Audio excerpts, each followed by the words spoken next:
frontier is worth every part of this fight.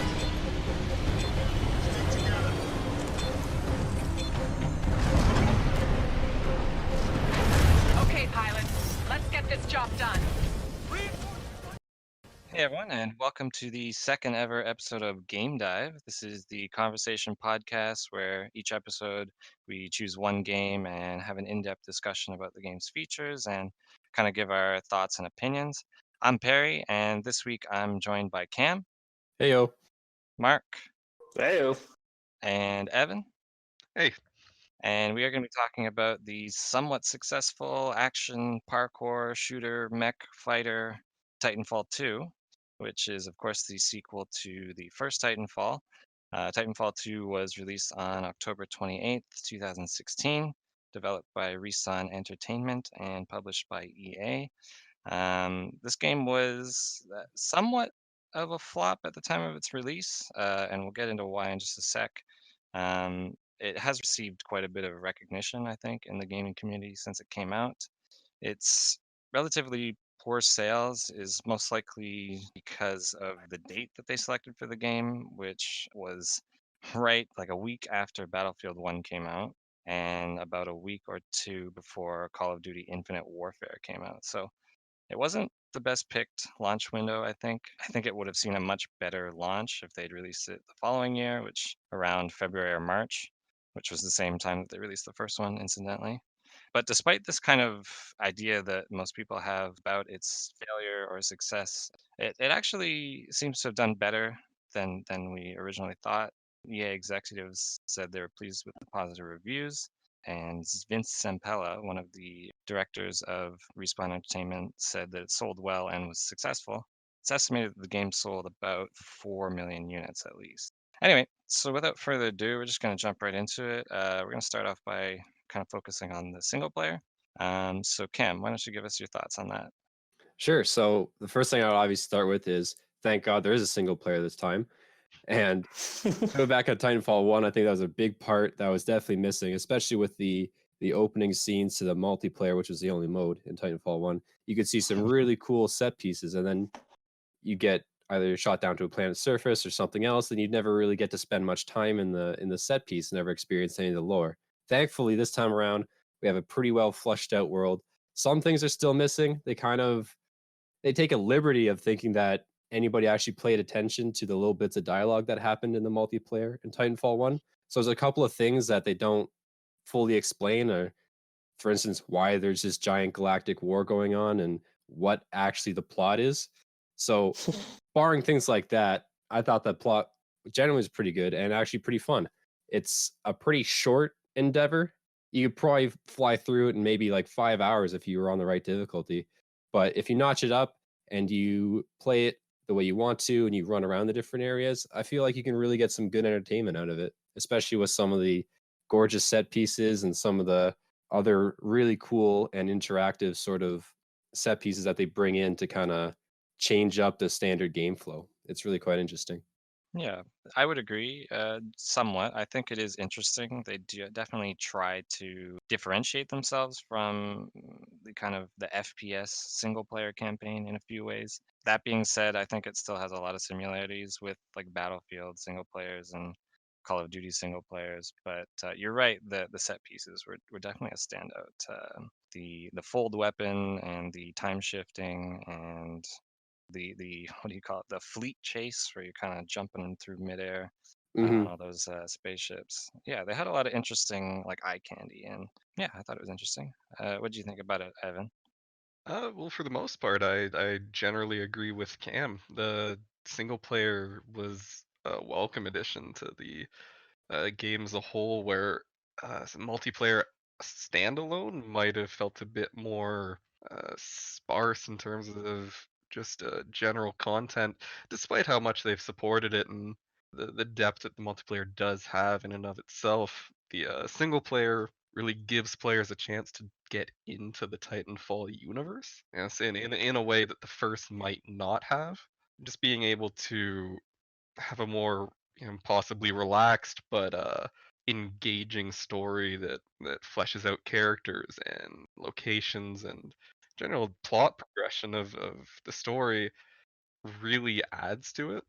I think that, like Cam was saying, the set pieces are like a great way to engage players in the single player campaign. It really leveraged the sort of unique mechanics of the game and sort of where other FPSs might not be able to, where a lot of others are sort of duck and cover, slowly inch through levels while just picking off AI characters. You really get a sense of momentum and just general action happening throughout levels in Titanfall 2 campaign. Like you said, the time time travel sort of mission where you're sort of dynamically being dropped between the past and the present, and suddenly you're in the center of, 20 enemy AI robots that are trying to get you, and dropping back into the present and having a little breather, but then having to deal with different, animals that have taken over the environment. It's all very unique compared to a lot of other FPS campaigns that I've played in my time. So I think that it's a generally very good inclusion, and it really made the game as a whole more worthwhile to me. Yeah, I would agree that they definitely strives for some uniqueness, and the level you're talking about, cause and effect, the one where they give you the time travel device, is definitely, I think, the standout, the most interesting, the one that I think has the most interesting puzzles, and also the most interesting world for you to actually like run through and explore. And they give you a lot of neat little like wall running and jumping bits to explore there. What did you think about the single player there, Mark? Well, I'll tell you what first. I haven't finished it yet. That would have been a good thing but to do. I know, but I looked it up. It doesn't speak very highly of it. I did look it up, to get the understanding of the plot. But from the missions I have played through, I really like the lore and the world building that it goes through. I haven't played the first one. I maybe like the beta of it for multiplayer, and like going from not having like a full dedicated single player to now actually having a dedicated single player was I think it was a good route to take, especially if you want to get into the world building or the universe building that is Titanfall. And I always appreciate how like in the loading screens you get like Jack Cooper's logs from his perspective. I thought those were always neat. But I overall, it definitely kind of reminisces to like early 2010 single player campaigns, like Bad Company 2's story mode, or one of the Call of Duties, I guess. I haven't really played Call of Duty, but having a kind of a super weapon essentially that has to be, destroyed or something in order to. Yeah, the big threats to the universe. The big threat, exactly, yeah. Like it has that very reminiscent, like early 2010s single player campaigns, which I thought was nice in my opinion. Okay. I just want to talk about, you guys have been talking about the universe and the lore build, the universe building a lot. Personally, I found, as someone who hasn't played the first one, that they don't do a lot to really catch you up on what's going on. They kind of throw you in there, and I was expecting them to answer some questions I had about what was going on. Maybe you guys can tell me if these were answered and I just missed it. But I had questions like, who is the IMC? Why are they raiding people's planets? Who's the frontier militia? Like, why should we care about the struggle? Like, I was having a hard time like getting into it because there wasn't a lot to attach to there. I think that kind of stems from them not explaining it because it's not really that interesting a concept. Like, it's just the industrial military complex of space, really. And they're kind of just screwing people's worlds over in order to take resources and generally just be bad capitalist people. I think whether or not they actually decide to expand upon that is maybe they just didn't think it was that interesting, which, I mean, to be fair, if that's all they were going for, it's really not that interesting. Yeah, and I would agree. I think my issue is just they you said it's called the Interstellar Manufacturing Corporation, but I didn't even see any reference to that's what they're called in the game. I think they say it once, and that's it. Okay. I from my like, memory of playing like the intro and like the first like couple missions, coming back because I had originally owned this on PC like a few years ago, like a few years after it came out, and I was still a bit confused who the whoever they were. The IMC. Yeah, the IMC. I was like, oh, I just know these are the bad guys. Okay. Yeah, I definitely also have a memory of when I started just being dropped into this world without any idea of what the significance of anything really was. But Here we go. yeah, I think throughout I think Cam's right. It's not the most interesting kind of ground to start these Like it's stories on. definitely very the kind of generic sci-fi. So yeah, I think he's right where they might not have focused on fleshing that out necessarily in comparison to just the you as the pilot and the different titans and sort of stuff that happens from the start on, where it's building out more interesting stuff compared to the actual past of the conflicts. It's possible that world building's even just the wrong word entirely for it, where it's not really building a world for you through dialogue. It's more just kind of showing you what the universe is, and you kind of experience it, and you kind of build it for yourself a bit. Because honestly, I don't need a whole lot extra to tell me that giant mechs and space combat is really cool. I would agree. I mean, Yeah. I'm a being of blood and flesh, and if you put giant robots in it with swords punching each other, I'm gonna have a good time. But I would also say that at least for me, I needed a reason to kind of care about what was happening, which they didn't really give me one. Like you only really briefly get that from Jack Cooper's like the intro cinematic, how like grew up on this frontier planet. He's like a farm boy. They Yeah. invented this one Titan unit, the Vanguard class, and then now this company's coming in trying to take over their home, and they're just fighting back, and that's really all you get at the start. And in a way, the first one, kind of proved that they don't need to put these in. They don't need to give players a reason to necessarily care about the game that they're playing in terms of investment in a story, because the first one was entirely successful in ways, and it didn't have the single player campaign. I think the Titanfall 2 single player is sort of a nice bonus for people who weren't necessarily as invested the first time. It gives players who care about the universe a bit more to go off of when they're playing and diving into the multiplayer. You sort of have a greater sense of the where these battles are taking place, the different mechs and whatnot that you're using. So I don't think it's necessarily necessary for people who enjoy the multiplayer in the first one and the second one to have the single player. But I think it was still a good inclusion. Yeah, I'm not saying they shouldn't have had a single player. I should say historically, I'm not a big fan of the single players in multiplayer FPS, like multiplayer focused FPS games. Typically, there's a few exceptions to that, but what I'm saying is just that I think they could have done a little more to kind of get people like me invested. For sure. Which anyway, it wasn't the biggest issue, I think, but I'm glad you brought up the introductory video, Mark, because I thought it was actually quite good No, where I it did kind of too. shows the pilot, running through the battlefield, wreaking havoc. But it also raised some other questions for me, which were never answered, which is maybe you guys know this, but why are pilots so special? Why can they punch guys through walls?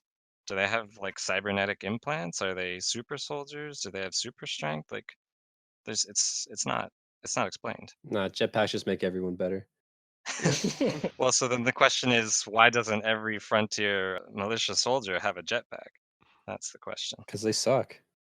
Wow, there you go. Yeah, I guess that's something, you're special for reasons, and they don't necessarily expand on that. Yeah. It reminds me of in Borderlands 2, they kind of switched the mythos of it, and suddenly Vault Hunters were these magical space hunters that were like unstoppable, but it seems unwarranted there, and it almost seems a little unwarranted here. I would be fine with them saying like pilots have like super soldier serum or something, but Yeah. they never did. Or at least some kind of advanced training. Yeah, something. Well, if we're going off the Wikipedia page, essentially they do have like training and certification that they have to go through. Kind of like, like why is everyone in the military like a special ops soldier? Yeah. But is this fan service or canon?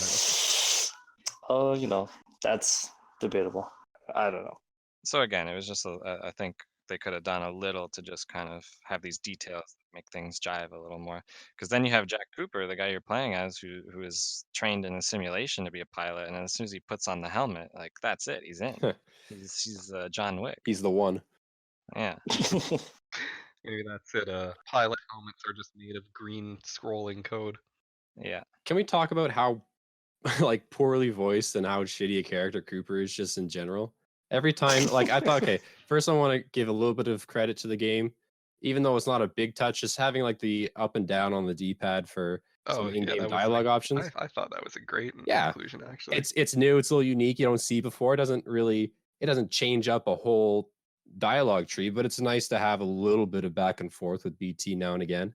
But honestly, some of the voice lines are so like just phoned in. Cringy. It is and is not good. I think it suffers from what a lot of things do, where you can tell that when the voice actor was recording the lines, he didn't have anything in front of him except for a page with the lines on it. Because a lot of them are delivered with no emotion or not the emotion that actually matches the scene. And you can definitely tell that on some of them where the line is maybe something witty or something dramatic just happened and he's like pretty well monotone is kind of through the whole thing. Yeah, I would agree. Cooper's kind of just your generic everyman army guy. He's not super special. BT is definitely the only character I think in it for me that's really making it interesting. Hmm. But it is good that they have that back and forth, and I do like that they let you choose to have like a witty option usually. Or like the sarcastic one. Yeah. Yeah. If only it was delivered well. The other thing is just when you choose the not witty option, it's like it's pretty boring if you don't. It's very soldier like, very Yeah. Spartan. But it doesn't have any grit to it. Like it could be soldier like and you could put some grit into it, like I don't know, some desperation or like some hardness in his mind because there's some crazy shit popping off everywhere, right? But instead he just goes about his Yeah, day. it definitely feels like there's not much dynamic conversation going on. It's very, like you said, sort of sterile. Yeah. Compared, like in contrast to BT, where his voice lines did feel fairly, genuine for a robot AI. It definitely sort of makes it a bit more clear the difference in deliveries. Who's the real robot here? That's the message they were trying to push through. I think one of the more memorable quotes, and like I just played this yesterday, was when you're in the sewer, the hydro plant, and he's like, "Oh, you're missing me already, BT?" And then BT's like, "I can't do that based on my programming." He's like, just wishes over his head. Yeah, no, there's definitely some decent robo humor happening in the Yeah. script. Yeah, the tone of the game overall kind of reminded me of like a Marvel movie. Like it's almost like PG-13 with a lot of violence in it. Yeah, but somehow lighthearted. Yeah, it's a nice change from the Battlefields and Call of Duties that are pure grit most of the time. Yeah. One thing that I would say definitely separates it from other Battlefield and Call of Duty games, and I mentioned this before, how it's a pretty short campaign itself, but there's no goddamn filler. You're not just like randomly mowing down guys in boring, bland set pieces or trenches or whatever. One thing that I liked about Titanfall 2, like save a couple of levels in like the introductory area, is like there's always a different cool set piece going on. Like the one where you're going through the area where they're literally building and fabricating homes and stuff for that digital dome for training exercise. Like that was like there's so many like just really cool, clever bits, or the time sequence one that you've already talked about. Like just the cleverness, so they seem to lay those back to back to back, and there's never just a generic like run through hallway mission that just feels like it's taking forever. It kind of gets to the point of things and it makes it a lot more enjoyable than the Call of Duty campaigns, which just seem to go on and on and on for no real reason. Yeah, despite the solo campaign not being the longest ever, 5 to 8 hours depending on how you're playing, it doesn't stick around longer than it feels like it should. Unless you're playing on master difficulty. Well, yeah, that doesn't even feel like you should in the first place. Goddamn bastard. Speaking of great moments in this one, there's a one where Perry mentioned you're kind of jumping through this battleship and you're chasing after the Draconis, where you get up to I can't remember, I think it's the Mira is the ship with the rest of the 6-4 group, and you're about ready to breach the glass into the command deck. It's like, all right, everybody pick a target, get ready. We do this in 3. You ready, Cooper? And they count down to 3. The glass goes, and you immediately just die. You drop dead instantly. The CPUs are so unforgiving. Well, it's because Cooper wasn't ready, clearly. Yeah, exactly. I should chime in. That's the master difficulty experience because I played that same bit on hard, and you told me about that, and I just stood right in front of the glass. And I don't think I got shot by anyone. Like it is, yeah, you're right. It is on master is very difficult from the other settings, but I Definitely actually disparity. I laughed out loud at how instant you die. It was like not even a split sec, you just done. Pilots aren't so special after all.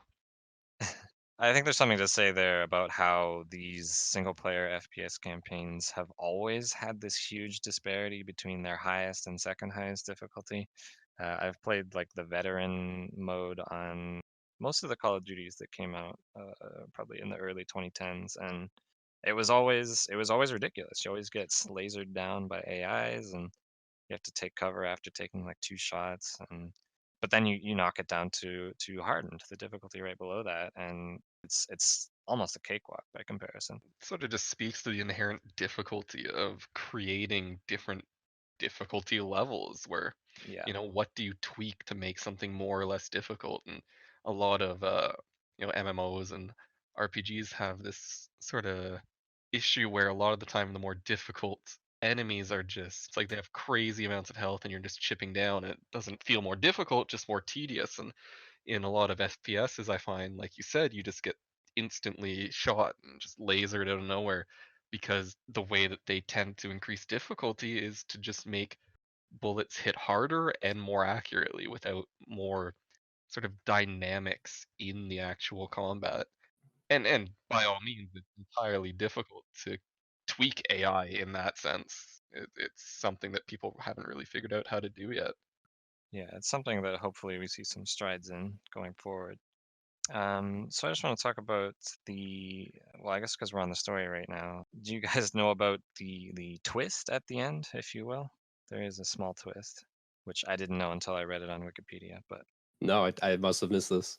Yeah. so there is a after credits scene where it shows Cooper's helmet on a table, and the lights on it are flashing. So those lights, of course, translate to Morse and binary code, and it just spells out Jack with a question mark. So the implication there is that BT lives on in some form in Cooper's helmet.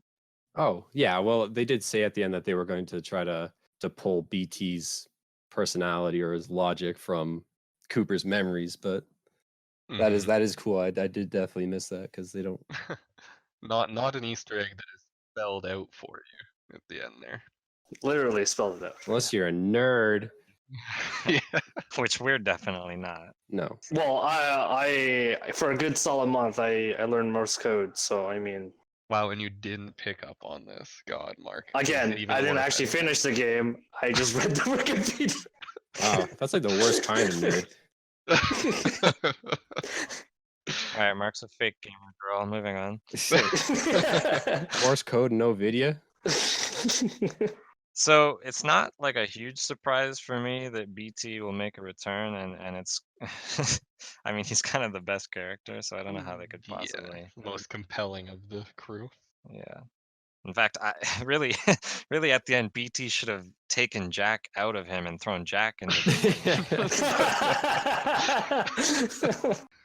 We can just get another generic protagonist pilot. It's fine. Yeah. Just keep BT's personality.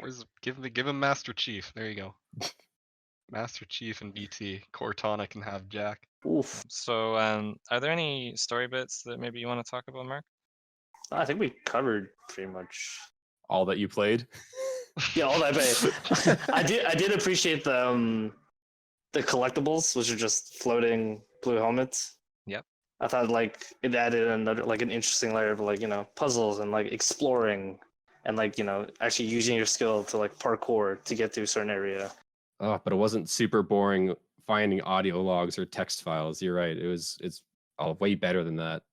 I actually found those interesting. It really fleshed out the stuff that they didn't want to spend time, sort of required time to show or talk about.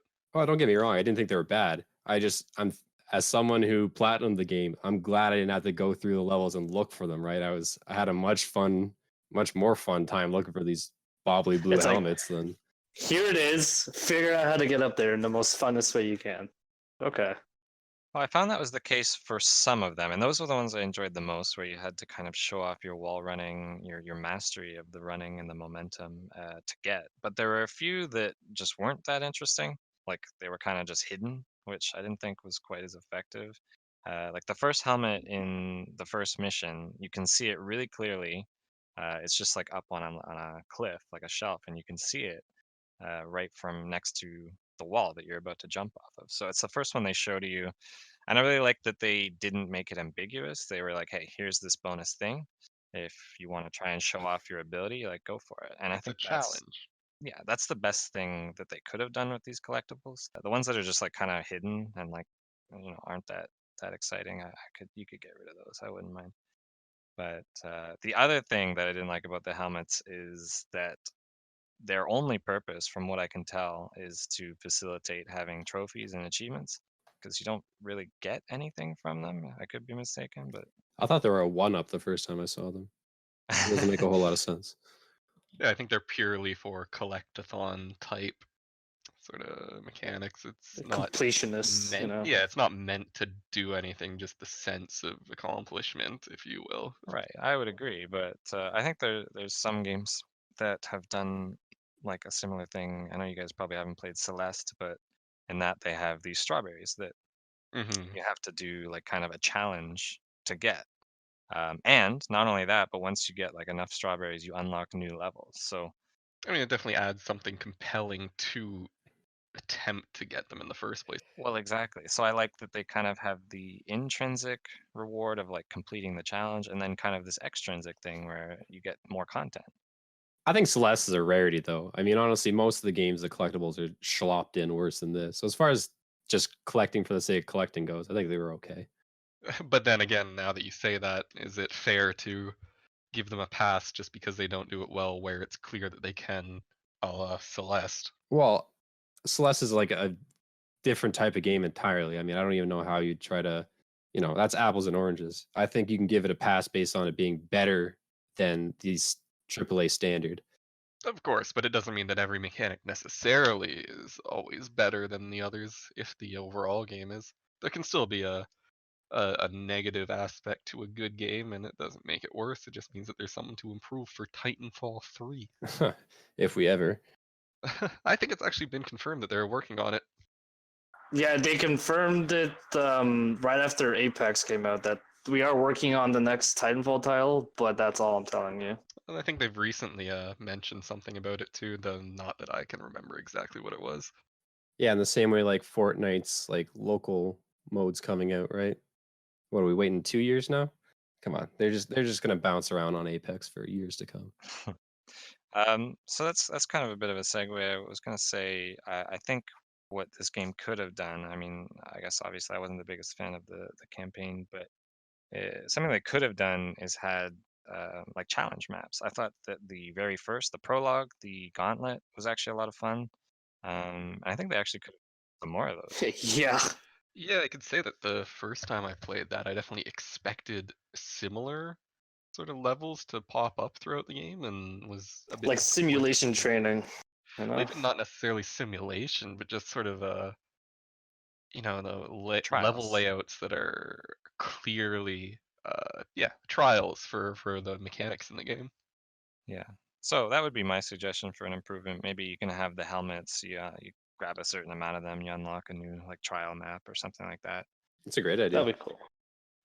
Kind of like how Batman Arkham games do with their trial slash Yeah. gauntlet style stuff. All right, quick, send your resume to Respawn. Done. Already on it. I think they're looking for a design.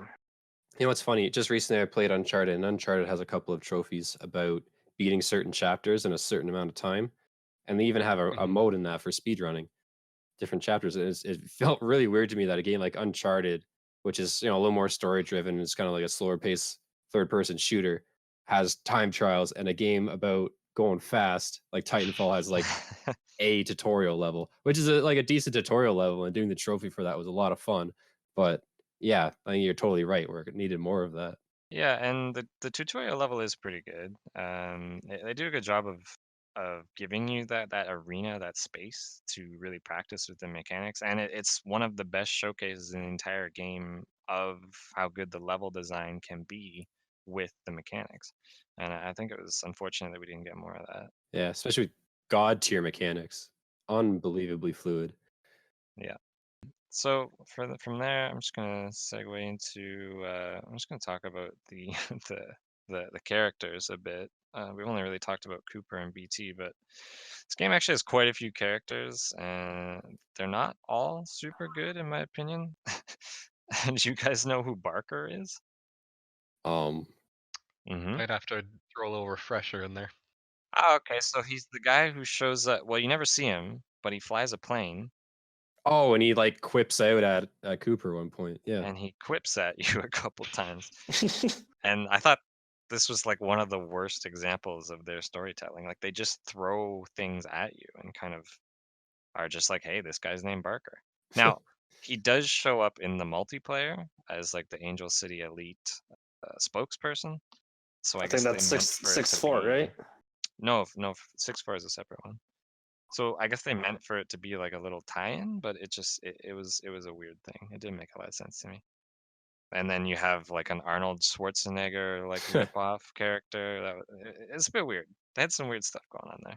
At least he spoke some pretty fluent German in some of his lines. So it didn't feel like he was just some dude trying to do an Arnie impression. Yeah, at least felt like he was actually, German or something like that.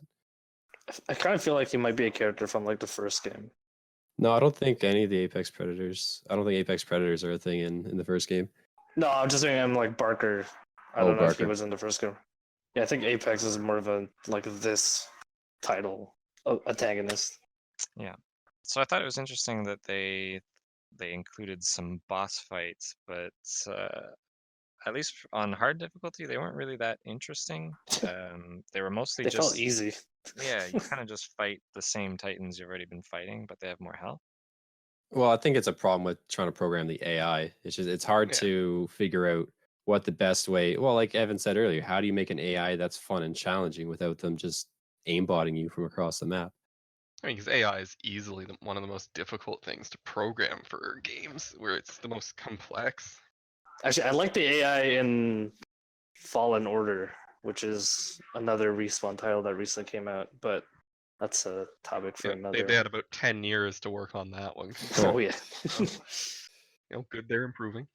So I thought there also wasn't a lot of variety in the enemy types and the combat scenarios that they put you into. I think I've got a list here of all the enemies that I wrote down.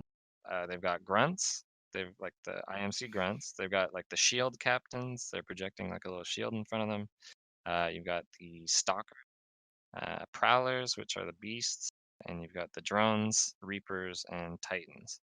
And you kind of you kill all of them in much the same way. You just shoot at them, except for the shield officer, which incidentally was the only enemy that kind of forces you to maneuver around the battlefield, which I I thought mean, was when you put it sort of like that in the list, it sort of reminds me a lot of Halo Combat Evolved with the little grunts, the shield enemies, the bigger blue guys, which I can't remember the name of, and then The brutes, the brutes and No, chunky elites. guys.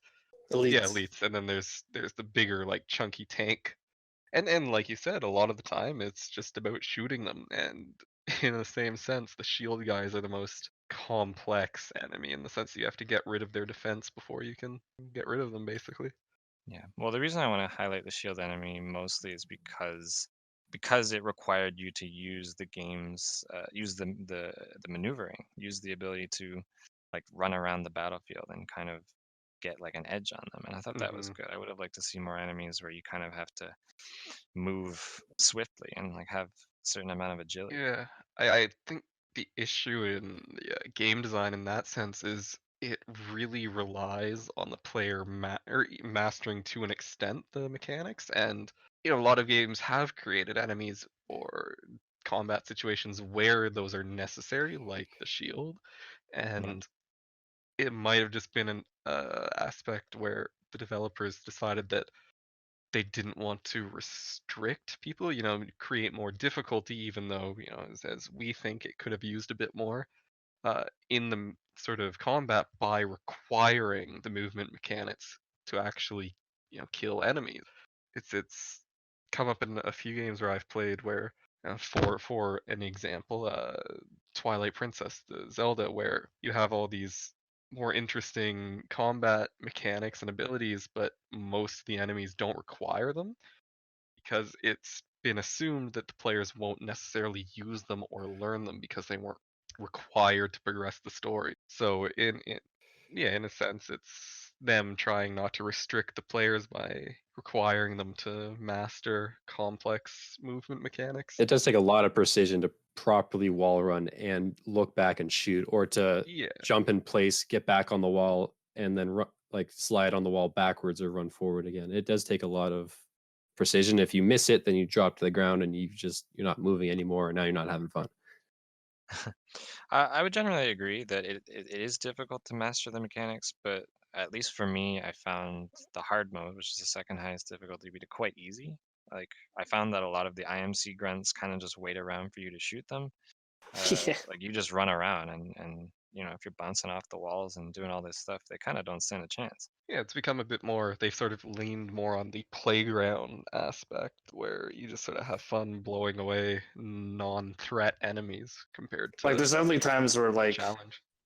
I would definitely like I should have died there, but it's like you get that 1 second to just like finish them off, and then you regen your health real quick.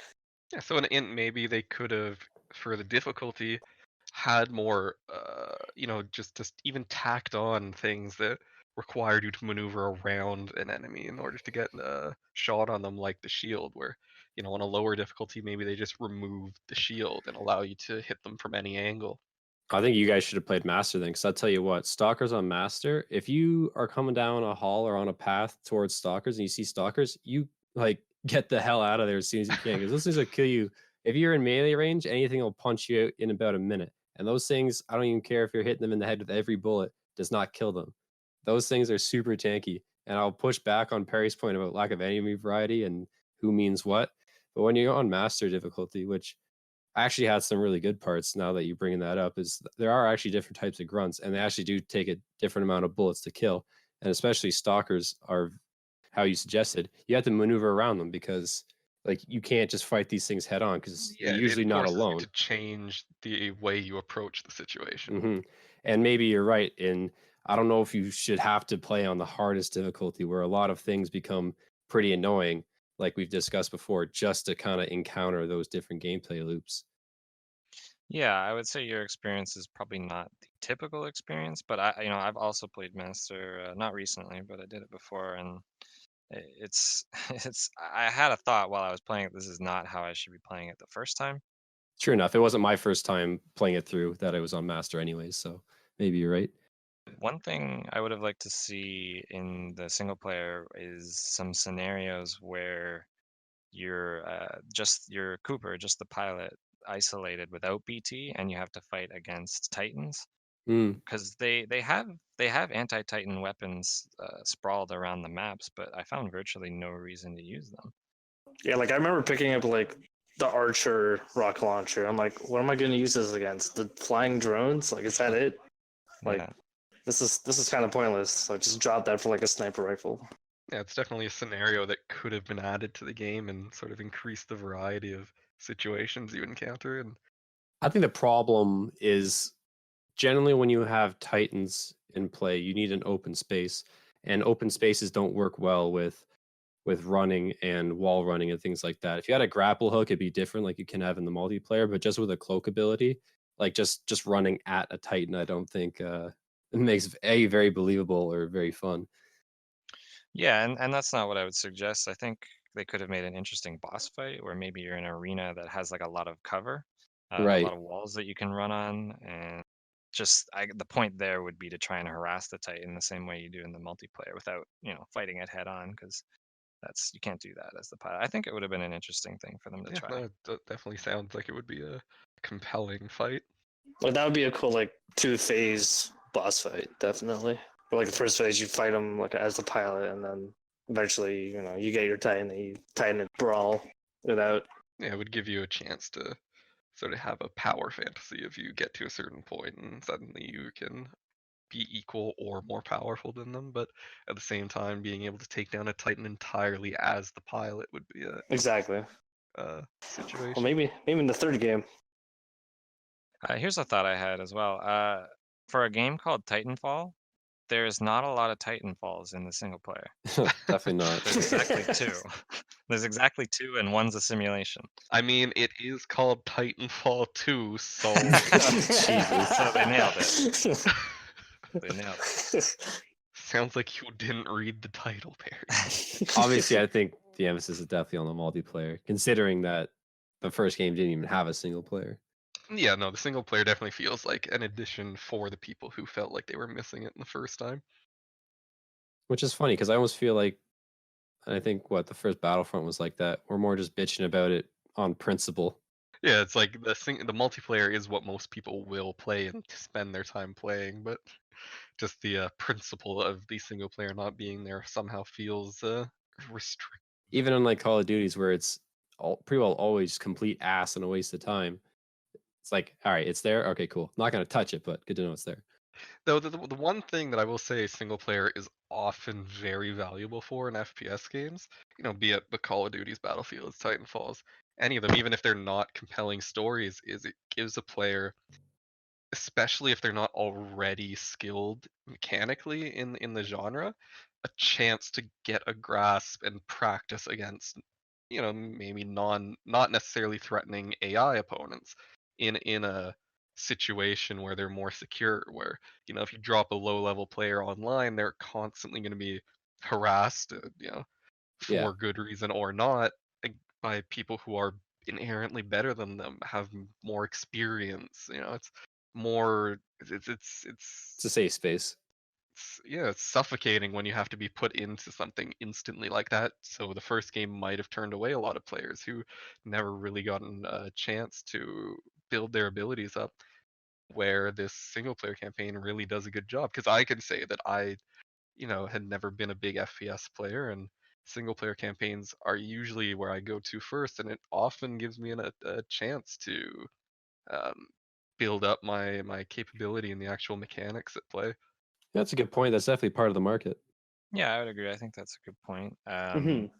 But I think, like Cam, what you said, a lot of the Call of Duty campaigns are not great. Like a lot of them, you could probably pass up because obviously, like Evan just said, you can use them for practice. But then, if the point is to kind of get caught up with the mechanics, then I would rather just see kind of I guess like challenge modes or things that you can play by yourself That's against true, but AIs and kind of get caught up with the mechanics.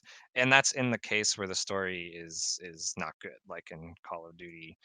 I don't know any of them right. But except even for a Black Ops bad and Modern story Warfare. per se is still valuable in the sense of it's something to push you along, even if it's not the most deep or compelling. It's Hmm. it's still something that will push the player forward. Where a challenge mode, the only thing pushing you forward is your own uh, desire to beat it. Yeah. Say it's for the people who don't have that inherent drive that they just need to improve and improve and improve. Where the single player has something that will sort of instigate the progression of the player. Yeah, just a hand to hold, right? Yeah, Yeah. So I think in that respect, you and I are just on different ends, which is fine. But because right. No, yeah, of for course. for multiplayer games, ones where that's the focus, I would prefer that they just focus on that. And I think like Overwatch is a good example of where that worked to good effect. The recent Star Wars Battlefronts. Well, I guess not the second one where they went down the same path as Titanfall and had the campaign in the second one. But because I find that when they have that time to focus on the multiplayer, they can really focus on making that really stand out. Now, whether or not that works for the first Titanfall, I can't say because I haven't played it. But because they have more development time to work on maps and weapons, and maybe they could add in some more Titans, just as an example. That's true, but I mean, it depends on whether they got to a point that they had wanted to originally, where this is how they wanted the game to be. They felt like they had completed it to the extent that they wanted to in the multiplayer, at least at launch. I mean, now that DLC and updates are such a major thing, they can always continue to add and support. Where, they might feel like they want to add this single player for whichever reason they had chosen, but even creatively, just being able to take the assets and the mechanics that you were able to create for the multiplayer and make something out of it in terms of a story or a campaign that it doesn't necessarily have to be there just to be a crutch for players who aren't familiar. It could just be a creative decision that they'd wanted to tell some kind of story with it. And in the case of Titanfall 2, I don't think the story they wanted to tell was necessarily in the universe, but just the connection between you, like the pilot, and BT. Yeah, I think that's a fair point, but it's something personally that I could do without. But anyway, do you have anything else to say about the single player camp? No, I think overall I thought it was pretty good. I like that it didn't feel tacked on. I think that's the biggest point I'd like to say is that it was short, sweet, didn't feel like it was just tacked on for the hell of it. Felt like they actually wanted to do something with it. And I think, as far as FPS campaigns go, it was really well done. Agreed. Yeah, same. Actually, just one other thing I wanted to mention about it. Just in terms of the sound in the single player there, they actually do something that's a little understated, but I found to be helpful once I noticed it, is that they play an audio cue whenever you kill an enemy. Mm-hmm. Incidentally, it's very similar or the same audio that they use in Apex Legends. When you Yeah, knock I an did enemy. notice that. Yeah. But it's handy in the single player because a lot of the enemies are kind of bullet sponges in a way, and it's almost hard to tell when you've killed them specifically. Especially if you're moving around at speed with the mechanics, and they might be out of sight by the time you've the bullets have landed. And they do knock over once they take some bullets. Doesn't mean they're dead. It Yeah. means they're having a nap. Not a dirt nap, just like a regular nap. Yeah, they're healing. They're doing them. Yeah, so I thought that was a nice touch. I was gonna save this for the trivia bit, but it's pretty widely known and I guess kind of important for the single player is that Jack Cooper is voiced by Matthew Mercer, who some of you may know also voiced famously McCree in Overwatch. Yep. And it didn't work out. I think, everybody starts somewhere. Love Matt, but holy fuck, is Jack Cooper a bad character? But it could always be direction too. It's hard to always tell what causes people in these professions to have the performance they do. All right, man. I want you to be a soldier in space. Oh, okay. Yeah, go. Yeah. It was the most generic guy you can get. Stormtroopers that. but better, slightly. Yeah, so it's we can say that in the final release that maybe it's not as great as it should be or as deep or complex as it should be, that it's hard, especially as someone not in the industry, to tell what aspects caused it to happen in the first place. Yeah, Matthew Mercer is obviously a very talented voice actor, and I think his work in Overwatch is good enough example of that. So I would agree it's probably a direction and script issue here. All right, so I think with that, we can move on to the multiplayer. So you have anything to say about the multiplayer, Mark? I wish there's more people playing it That's right fair. now. Me too. So if you're listening, Get on that, Do your part. especially for Titan Brawl, because damn it, man, I think that is by far one of my favorite game mode. yeah, out of all the time we've spent playing that together, I don't think we'd gotten into a single one of those matches. No, Mark and I played a single round of Last Titan Standing yesterday. It was a magical time. Wow. Yeah, I haven't done Tell that. your grandkids about that one. Like I remember when like right before Monarch the Titan came out, I was playing Titanfall, and like Titan Brawl was like, oh my god, this is like the one game mode that I can totally just see myself sticking towards, because like I'm always a fan of like vehicle combat. It's probably why I like Battlefield so much. But mech combat in that game is just so much fun. Yeah, there isn't really many games that allow you to give you that mech fantasy. Especially like as arcadey as the controls are. Like there's a lot of like, simulator-ish games like Mech Warrior or whatever. But like sometimes, I don't want that. I just want like an arcade. Beat up Exactly. other Yeah, Mech Warrior is way too overcomplicated for the vast majority of audiences, at least for the last rendition of it that I played. It really is really nice how you can just play this game on a controller and have pretty simple and clear and concise controls. You know, fast-paced action. You know, mech fun, not like slow moving. You know, strategizing with your other mech pilots or whatever. Like this was solid. Yeah, and I think the simplicity of the controls really did a lot for the accessibility and just yeah, the Titans were easy to handle, a lot easier than the pilots, that's for sure.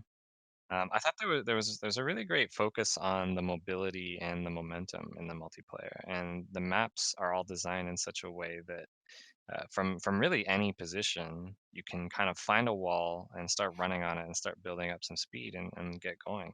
Yeah, so in a sense, it kind of acts as that thing you were saying earlier with the challenge, the simulation levels, Yeah. where the multiplayer really takes advantage of the more arcadey aspect of it. I will say there are some maps that you really do struggle getting off the ground with some spawns, especially I can't remember the name of the map. You kind of spawn to the back sometimes, and it's just like some houses, and they're not. You can't even double jump to get on top of them, and you can wall run for about a 1 second portion. Then you gotta do something else a little more mechanical to actually get up. But yeah, for the most part, generally there's places to be run on. Yeah. So I thought it was good because I thought it was smart that they made the wall running faster than just standard sprinting, because it really encourages you to kind of use the environment, look for walls that you can run on, look for creative ways to engage with the enemy. Hmm. So it kind of encourages you to move quickly. It encourages, like, because if you do that, it's harder to be killed, harder to be shot. I'm sure we've all tried to shoot a guy that was like leaping from wall to wall and just can't. It's hard to touch him. Or even when they're ejecting from the mechs and you're trying to like aim and just still going. That's fun. I love Duck Hunt. Yeah,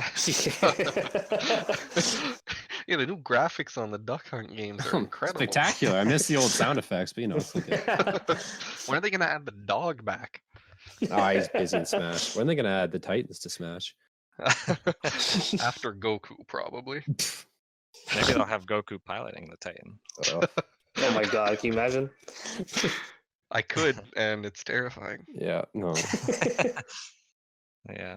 I thought it was smart that there's a lot of bullet damage drop, like distance damage drop in this tons. game, Oh yeah. which I thought was really smart because it discourages camping unless you're using a sniper rifle, but that's another issue. Or the wingman. Or the wingman. And it kind of encourages you again to like move around, get closer, try to have fun with it, try to play around. Try to outmaneuver, outplay your opponent. It's definitely clear through the mechanics of the multiplayer that is their bread and butter. That's what they're best at creating. Yeah. Do you have any thoughts on it, Cam? Yeah, I do. It's really great. I think one of the things I'd like to touch on is kind of the height of the difficulty ceiling in that game. I think one of my favorite parts when you really start to get into it is kind of what you're doing with your hands, where you start wall running and you'll maybe double jump off to the wall, and then you'll quickly take your finger while you're still wall running, or your thumb rather, go back, aim at some people, shoot them back, try to get back quickly to jump to a different surface, throw a grenade. It's really really cool how it keeps you moving your hands around on the controller, where compared to other games it's more just you're darting for the B button or the circle button for a melee attack once or twice, where mainly you're on the sticks and you're on the trigger. So it's nice that it's making you constantly go back to the jump button to actually keep your momentum up while you're mid fight. I can definitely say that playing this on both PC and console, I definitely prefer it on console. Really? That's a hot take right there. Yeah, like I felt like parkour and like moving was a lot easier, I guess, for me. Yeah, more fluid versus like like you're holding down W and you're aiming around with your mouse, or like. Yeah, there's definitely a argument to be made for analog controls in terms of movement, where the actual shooting is pretty solidly easier and better to use a cursor for. But the actual movement itself definitely feels smoother when it's analog. There's something intuitive too about a joystick over 4 keys. Especially when you're like, again, when you're piloting a mech, like you kind of feel like you're piloting a mech in an arcade sense. Yeah, well, they slow you down. They make you feel like you're a lumbering giant. Yeah, there's which you weight are. to it. Yeah. You feel the rumble through your controller where you feel nothing on a keyboard. the utter confusion when something tells you there's a pilot on your head and you can't look up. Or when you see a pilot on one of your buddy's Titan's head and you're trying to scream at them to the game to stop running away from you so you can shoot them. You just can't help some people. Thankfully, Perry and I were good at communicating that last night. Yeah, it is like there's not a ton of teamwork just because the game's like so fast paced. It's kind of hard to really even coordinate anything, but it is nice that you can punch pilots off of a friendly Titans. I will say to that point, I did play some capture the flag maps, and I swear this team must have been a full pre-made, or if not, there's some modes where if your team isn't so hot, the game is just not fun anymore because you just get wiped Oh, out yeah. by well-playing teams. They don't even have to be playing well together, but just them being concentrated in a certain area, it's very difficult to outshoot two people in this game, or it's very difficult to come off a spawn, quickly get some verticality without someone who's the other team who's roaming the map and has total control to just pick you off really easily. And you can very easily get dominated if you're the rest of your team isn't helping out. Whereas in a game like Call of Duty, right, I don't care, like we could be losing the objective, like who cares, but I'll still go on some nasty kill streaks, doesn't matter.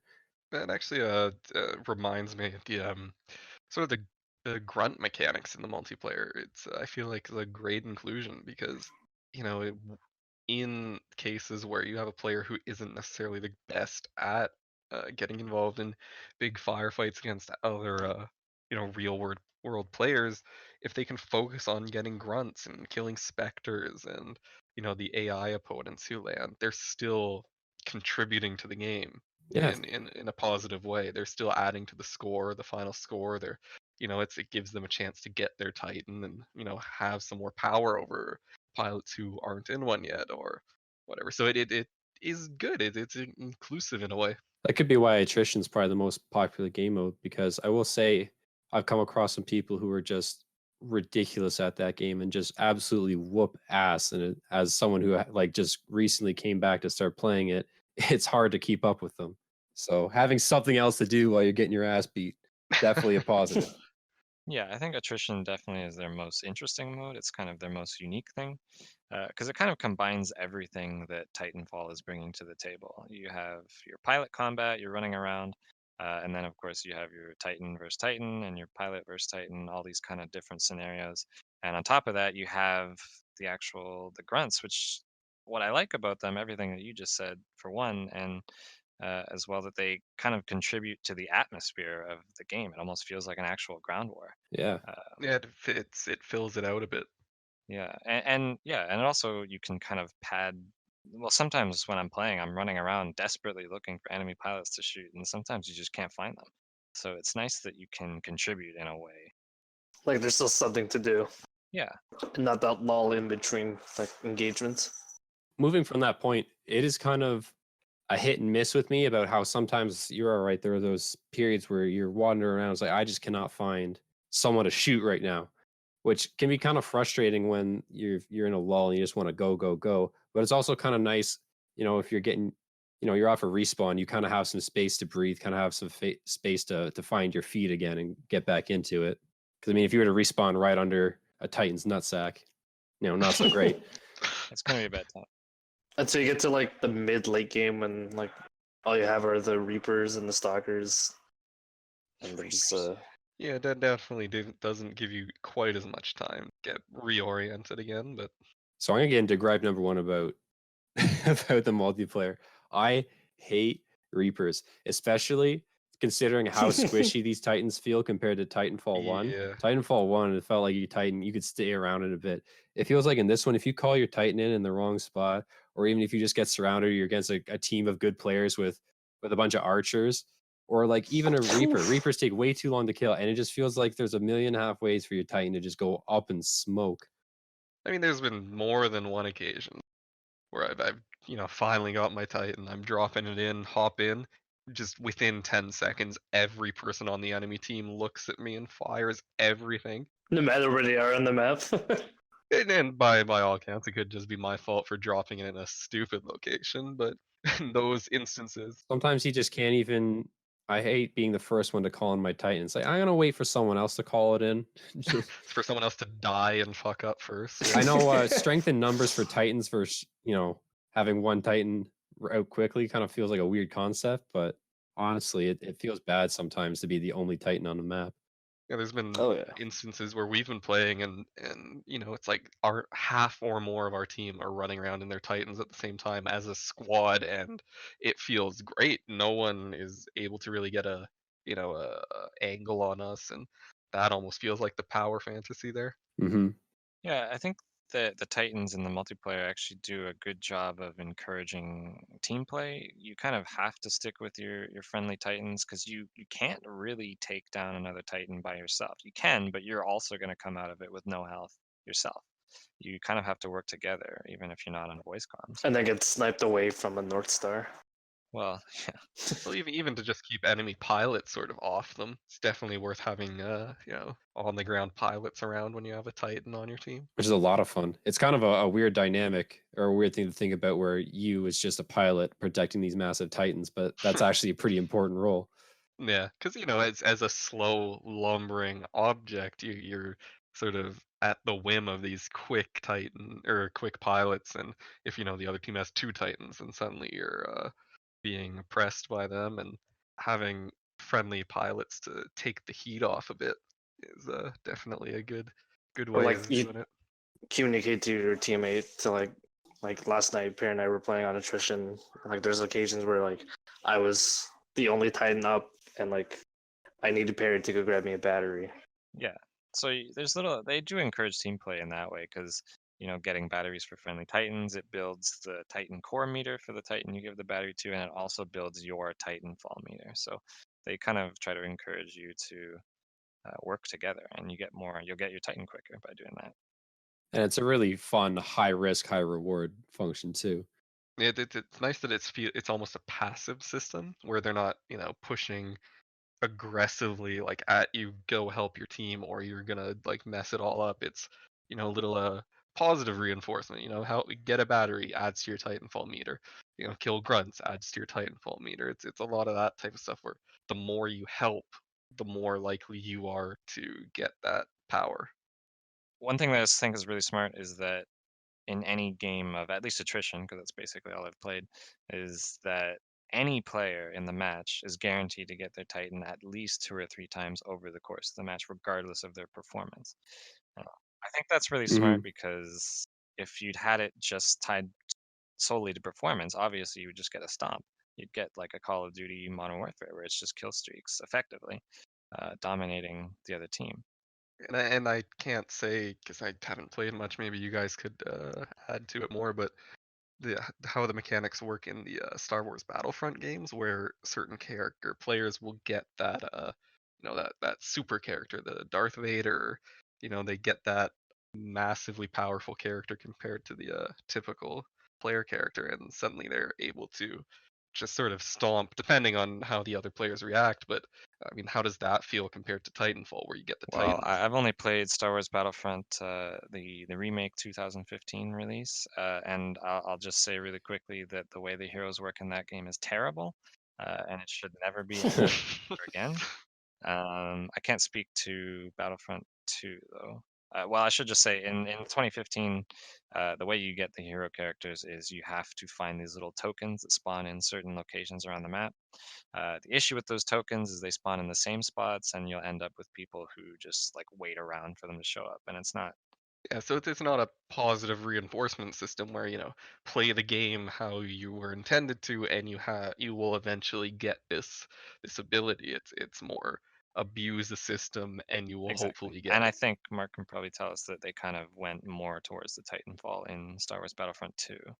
Yeah, they kind of do. Like, just you rack up your points, and then like the next time you respawn, you can either like choose whatever you want to be, a hero, or you want to be like a reinforcement class, like not like an ARC trooper, for an example. Now, why would anyone choose that aside Well, from because the sometimes yeah, because once like a player chooses a hero, then that hero or villain is like locked out until that player dies.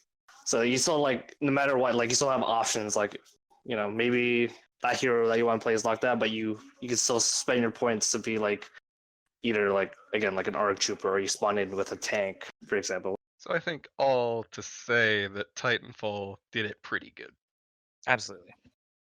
I also think it's a nice choice that they made where the first area it takes a little bit more time to build up your Titan, and then as the game goes on, you just get Titans faster and faster.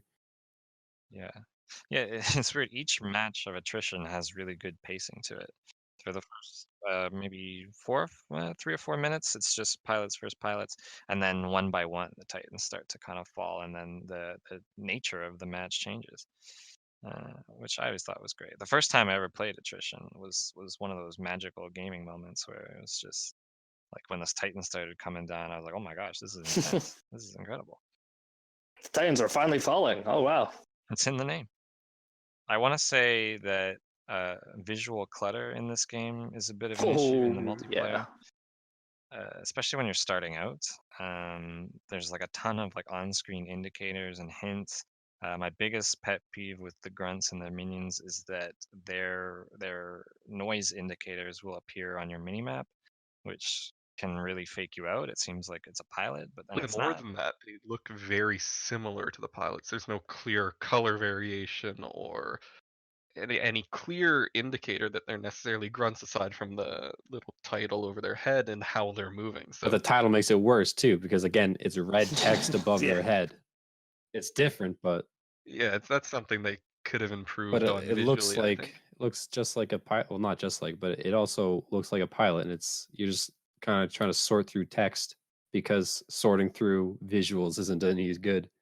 But that's sort of a seemingly inherent issue with games as of late that are trying to hit that realistic visual, where everything's very, gray and brown, sort of flat colors, where it tends to blend together because they don't want to throw in those bright, almost animated or cartoony colors into the game to keep some kind of visual identity going here. Yeah, I think it would be a little less effective if the game looked like Fortnite. Well, I will say they do have at least a pretty varied color palette in the multiplayer maps. They're not all gray and brown. There's a few. There's some that have like a nice color splashes in them. Yeah, there's one, the simulation one, War where games. yeah, and it's an incredible looking level where the colors and the geometry are amazing. They're very reminiscent of that simulation in the single player, but with these, it's like they said, how far can we take this concept of the simulation, and just went crazy with the design of it. Yeah. I will say they do. There is a admittedly very slight difference between the grunts and the pilots, and that's just that pilots have like quite the red outline. I know that grunts also have a red outline, but the pilot one Yeah, is a so little more intense. the It's not the 2-point best. outline compared to the 1-point Yeah, outline. it's not the best. They maybe could have done something a little But I think better. after a while, you start to like once you recognize like the different pilots, you start to recognize how they all look and how their shapes. You also recognize that grunts generally aren't running on the walls.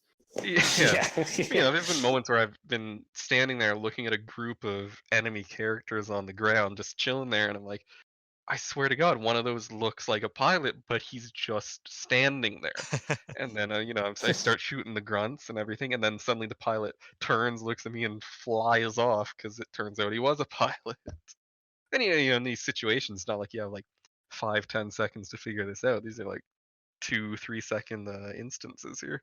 Yeah, I find it's something you get better at the more you play the multiplayer. But I think that the point being is that it shouldn't be something that you need to just get better at noticing. It should be clear in the first place. There's no reason for it not to have been clearer.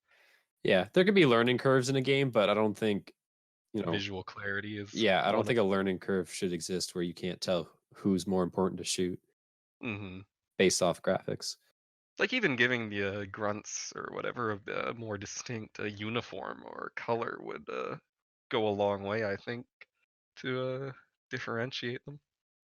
Well, then you bring on the atrocious character customization camos. Oh gosh. Now you definitely know that they're a player. Well, and and all the camos, I'm glad you brought that up because that's actually kind of part of the kind of sensory overload that the multiplayer throws at you. When you finish a match, I'm sure you all know you get Yeah. all these like ticks that just like fly by on your screen really fast and like all these brand new things unlock, but most of the time it's just the same like 50th copy and pasted like weapon camo that you've already gotten. Like, and I don't know if they need to show that. Yeah, on top of that, you spend, 3/4 of the time between matches having this run by you, and then instantly you're back in a game without being able to even look at what it is in the first place. Yeah, the matchmaking is too effective. Yeah, just make it worse, Respawn, please. Wait, no, don't do that. You can definitely tell that these are the same people that made the Modern Warfare games, at least in Modern Warfare 2, that kind of where this post-game like total overload began.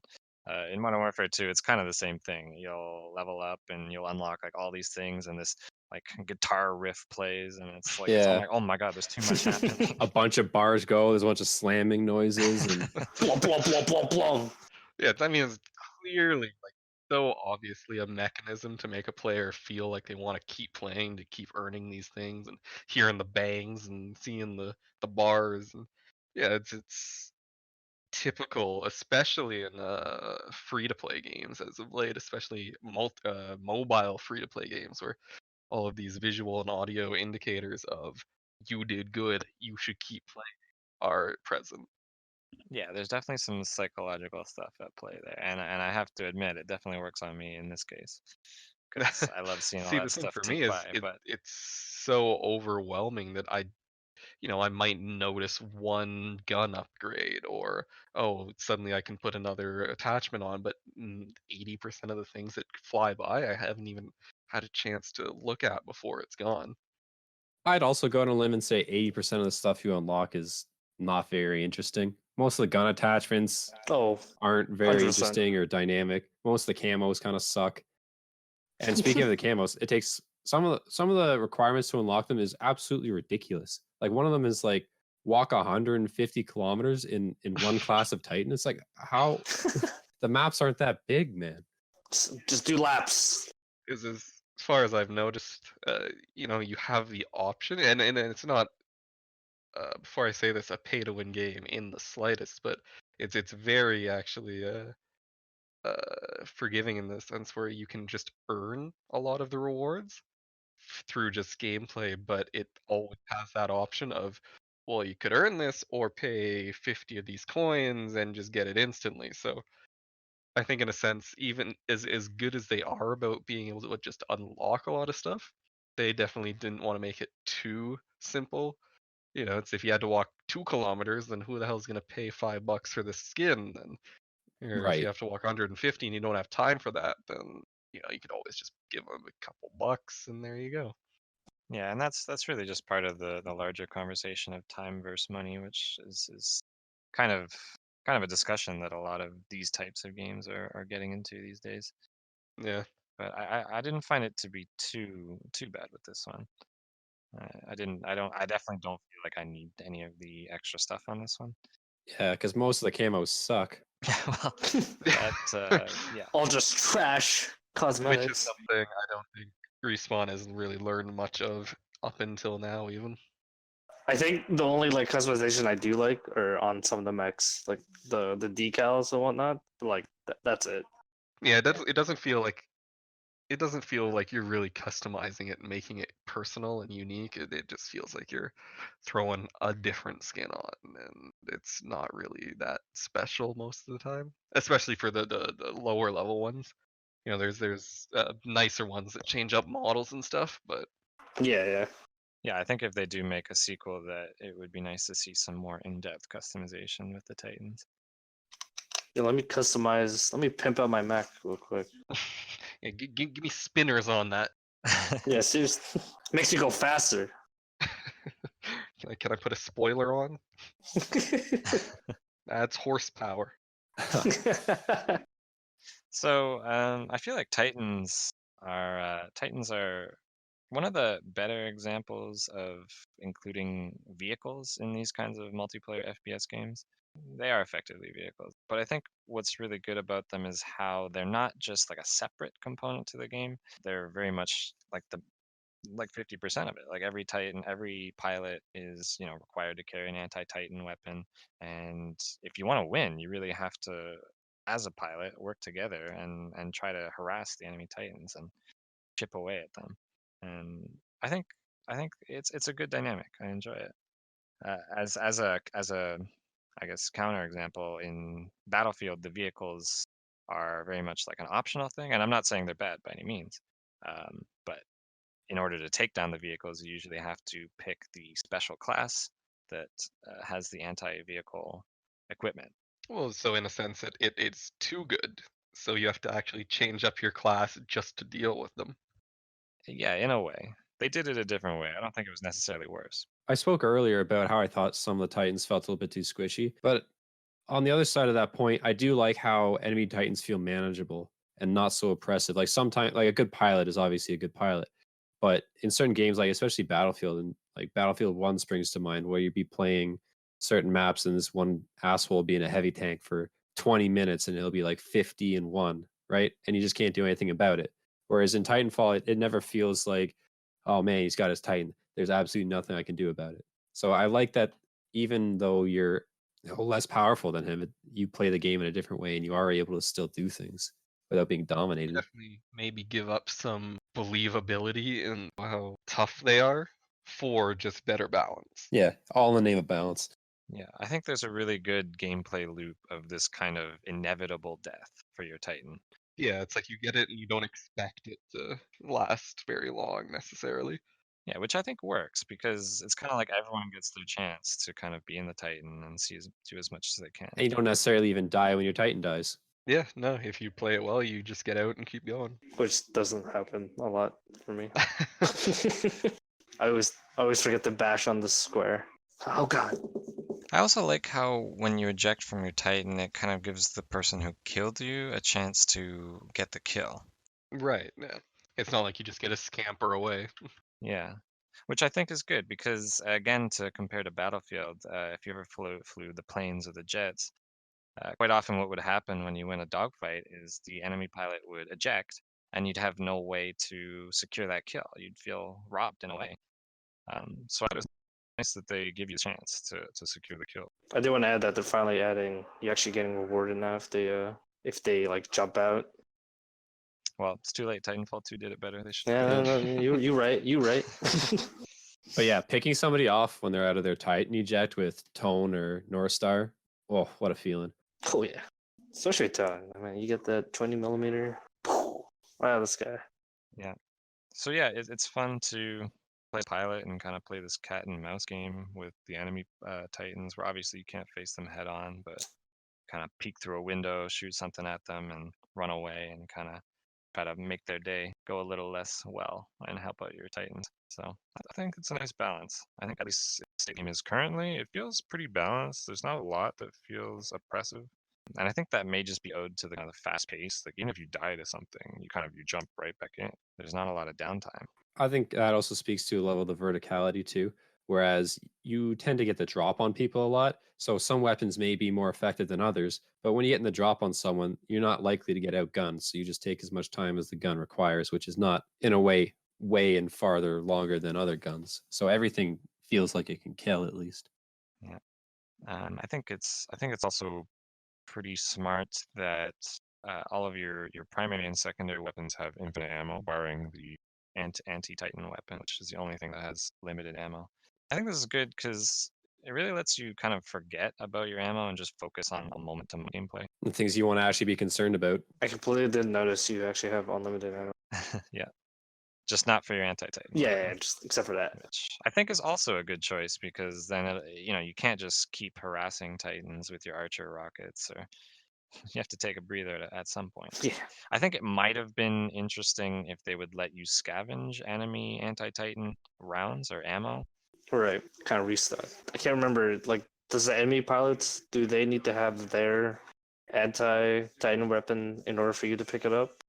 I have not played enough to know the answer to that question, but I would assume yes. That's not something you really ever encounter. Most of the times when I'm playing, if I drop someone, I'm usually not on their corpse, and if I'm on their corpse, I'm not usually hanging around. Yeah, especially with how quick this game is. There's really no reason to do it because you have infinite ammo. Mhm. So that might be a point against it, but I don't know. Well, I don't think that's really a mechanic that I really need. I mean, if I'm probably gonna die within the next couple minutes anyways. If I'm gonna change my loadout, I'll change it out then. Mm-hmm. I know that a lot of games, it's kind of a staple, right, of any game with guns that you're able to pick guns off the ground. But as far as how much that actually adds to the gameplay, now I'm thinking about it, it's not really something I really care about, especially when I'm trying to progress my own weapon and get through the levels of it. Yeah. Well, maybe let's move on to start talking about the visuals of the game, and we can talk about the single player here as well. What are your thoughts on that, Evan? I think that overall, especially for, I mean, at least graphically, when it came out, it's impressive. It never, for once, felt like I was playing a game that was out of its time. That felt like it was kind of dated. It never felt dated to me, even up until now. But in terms of the visual style, I think we've mentioned before that the clarity could have used some work. But when it works, it really does. Like some of the moments in it were just stunning with the colors and the way the environments are laid out. Yeah, I would generally agree. I think that the campaign has a really nice variety of settings, locations, and color palettes. And we've already mentioned how incredible the set pieces are. One of the ones that really stuck out to me the first time I played it was the time freeze moment when you have to go scan the arc energy source, and you're kind of in this tableau, like this moment in time. That was really interesting. Yeah, definitely that's one that stands out for sure. Yeah.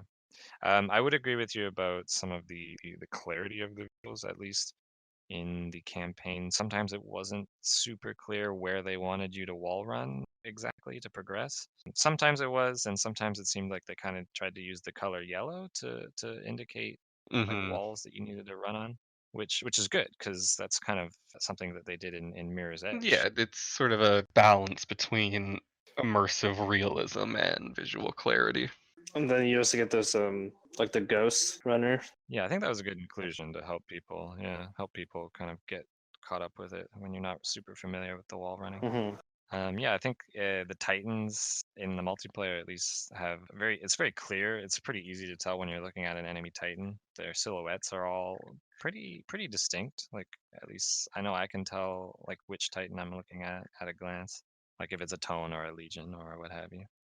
So I think that was well done. Even just and if you can't tell exactly, the weight of the model usually gives you a good indication of what you're gonna have to deal with. The quicker ones are definitely more skeleton-like, whereas the Scorches are slow and cumbersome. Will always give you a better chance to outmaneuver. Yeah. Thoughts on the visuals, Mark? Like I know for me, I find it kind of a bit dated. I mean, like growing up at the time, like you had games like Battlefield 1 and Infinity War, whatever. Infinite Warfare. The Infinite Warfare, that one. But like, because like at that time, like Battlefield 1, like that was a gorgeous game. And even today, like that is still a gorgeous game. But like comparing that to like Titanfall 2, it's all right. It does, its purpose. I just found out just now that it uses a modified source engine. Mhm. And like even now, like the source engine is kind of old.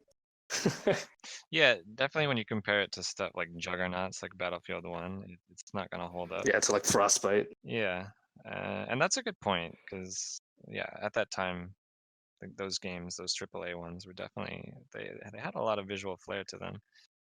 But this one, what would we call it? It's like a double A. Is this a double A release? Possibly, it kind of came in a little under the radar compared to other big releases, just because it's a more of an unproven franchise by I wouldn't want to say unknown developer, but as far as Call of Duties go, I mean, like, Treyarch, and then like even Respawn's not their original names. So I just feel like it didn't feel like it had the star power coming out as other games. So yeah, maybe double A. Give it that battery level.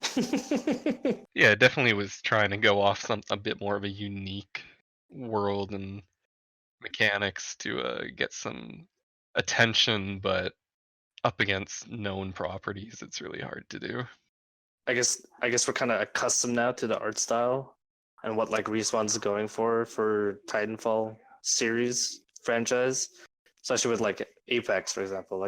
Like that's like a slighter improvement.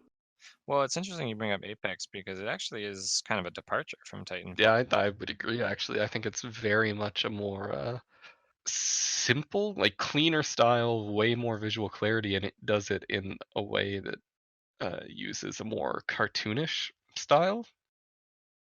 Not to talk about cartoony visuals in a negative aspect, it really can lend itself to visual clarity. It's always, or almost will always, give a more robust visual just because the colors tend to be stronger or the geometry tends to be a bit more simple, and it's definitely not the same as how they were going about it with the Titanfall franchise, which really did lean into more of a realism aspect of it with more detailed models and textures, which in a still image can look impressive. It can look very good, but when you're moving and when you're trying to find different objects or enemies from a scene, it can really cause it to falter there. So I think they've definitely done something good with Apex, but it's definitely different. Yeah, I see it as them trying to make a clear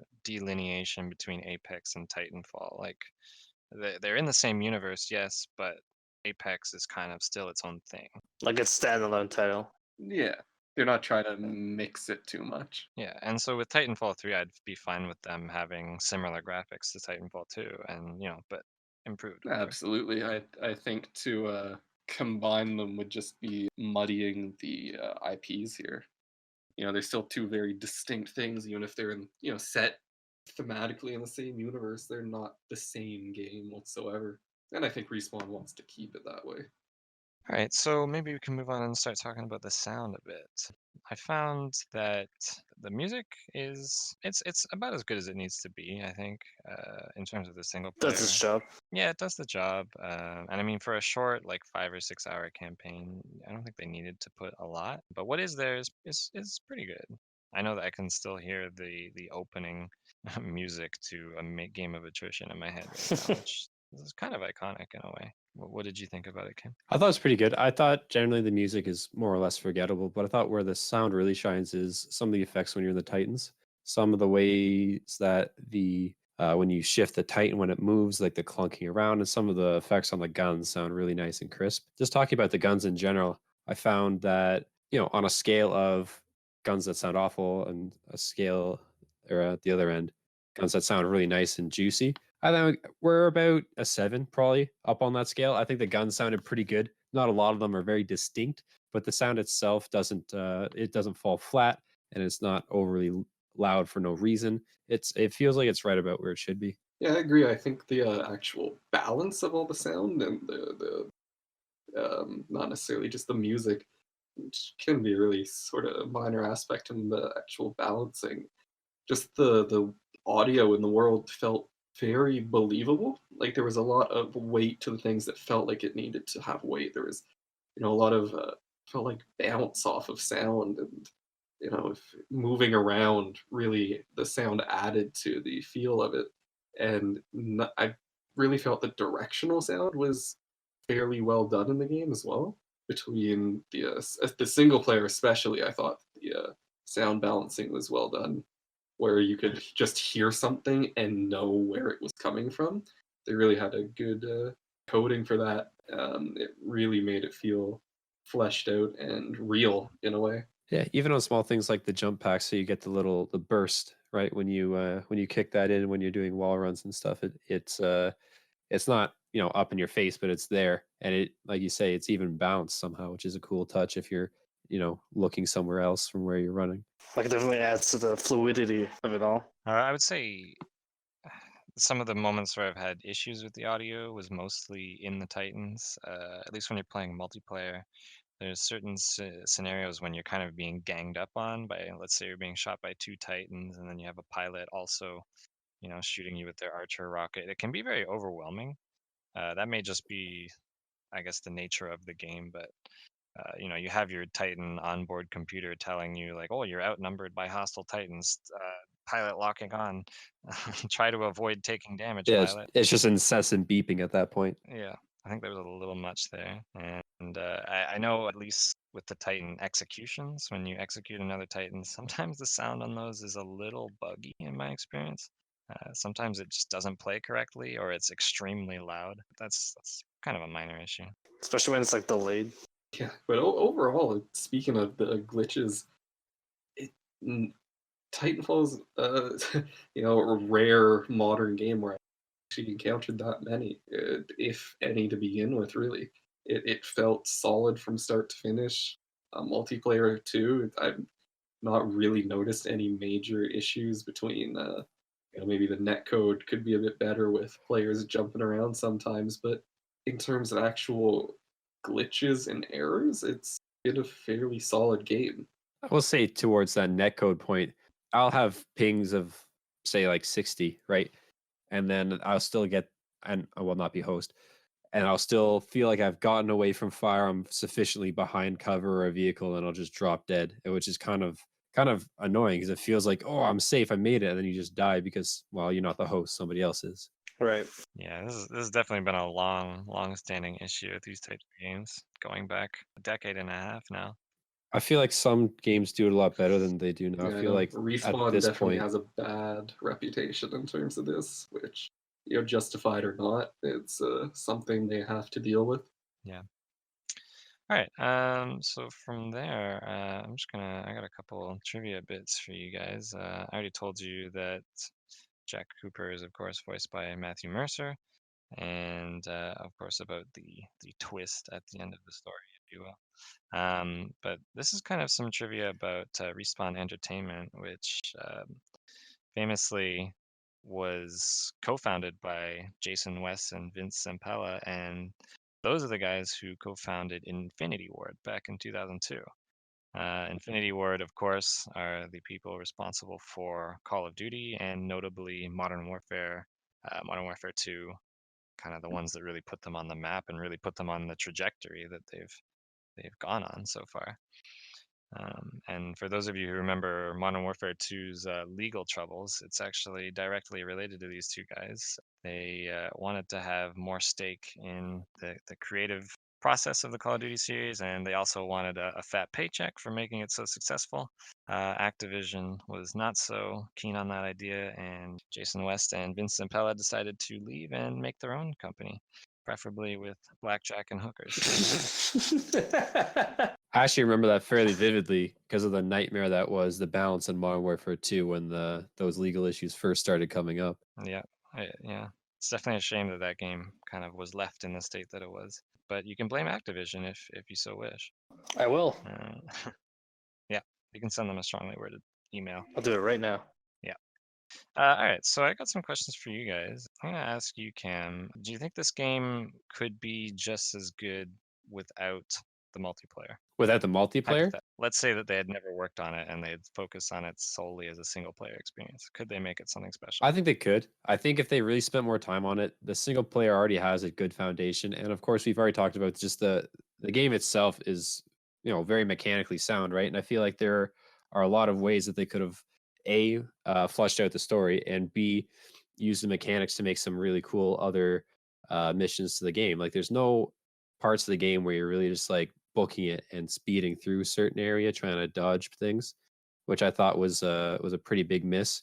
I felt like that would have been a pretty quick hit that they could have gotten some really good flashy scenes from. So I think they could have. As far as in the climate when the game came out, and especially today's climate, I don't think it would have done nearly as well because multiplayer is definitely the focus that most developers are looking at when they're putting out games. Even games that shouldn't have any business having a multiplayer mode have a multiplayer mode. Yeah, I think that's fair. I think this could work as single player only, but they would definitely have to flesh out what kind of challenges they're throwing at the player and what kind of situations they're letting you tackle. I think it's fine the way it is now. Yeah, I don't want them to ruin, like I keep reiterating on, I don't want them to ruin how short and sweet it is. If they're going to make it longer, they have to actually add to it and not just stretch it. Yeah. Okay, here's a question for you, Mark. Do you think this game could work without the single player? Well, I guess that's like because like the first game worked without the single player to an extent. I think it could. I know I would probably have definitely play this solely for mech combat and parkour, but I think it would. I think there might be like issues with what's the like if you really want to delve into like the game itself and being immersed, it might not be that. This game probably might not be for that kind of player. So like wanting to know more about the like the lore and all that jazz. But solely as a multiplayer game, I think it would still be successful without it. Yeah. No, I think most of those questions are really just a thought exercise. I think it's kind of a moot point because the game, at least for you guys, it works pretty great with both. So, and I think that's good. And a lot of people do attach to the single players, and obviously we saw with the outcry against the first Titanfall and the 2015 Star Wars Battlefront how a lot of people really do want these single players, and I think it is good to cater to that market. Mhm. Evan, what do you think they could have improved on? Like, if they make Titanfall 3, what do you think they should really try to make better?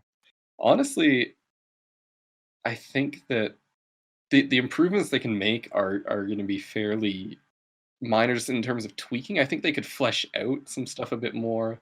Maybe make it so multiplayer, assuming that the next one will get the player base that they need, will be a bit more varied in just terms of what you're able to pick to play. Because I know right now they have it as a sort of a dice roll, as it were. Like you get what they have open in a sense. I think Well, you can search for certain game modes if you want. The issue is just the player base isn't there.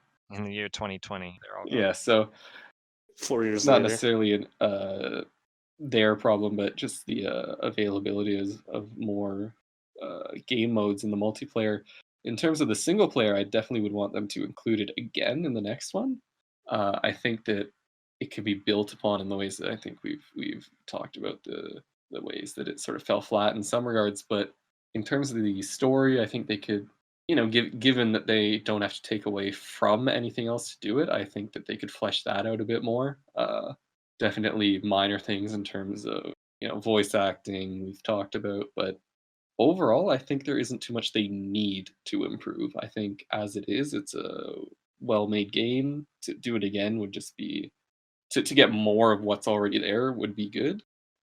Just by they've been successful in other aspects in Apex Legends, and I think using the success of those in terms of their budget would just allow for a bigger version of what they have already. And I think that's all we really need at this point. Yeah, and I think to your point about Apex, probably if we asked the same question 2 years ago, do you think we'll get a Titanfall 3? Most people would say probably not, because the second one, didn't live up to expectations. But since the release of Apex and its wild popularity, it's almost just guaranteed at this point. And now I guess we do have some confirmation that we are getting the Titanfall 3. So Yeah, I think Apex really gave Respawn the marketing that they didn't have at the launch of Titanfall 2. It put them on people's radar as a developer, put the Titanfall universe on people's radar as well through Apex. I think it really put them in a good place to do what they would like to do next, whether that's a Titanfall 3 or any new games in the universe. yeah, I think that's fair. Well, I guess I'll just kind of close out here by saying I think as far as first-person shooters go, this is pretty refreshing. I love the mobility. I love that they really tried to speed things up and make it kind of fresh in that way. And it's also, as we've already mentioned, one of the only real mech combat options that you have in the modern day, Until they make Pacific Rim the video game. which, yeah, could happen. But until then, this is what we've got.